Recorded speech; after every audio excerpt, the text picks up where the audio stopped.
Reggie, don't eat him.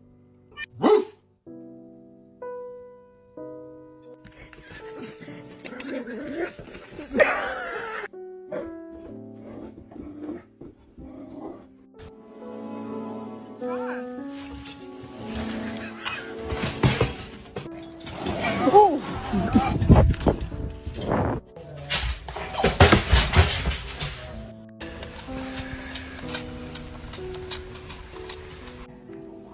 Is that really nice?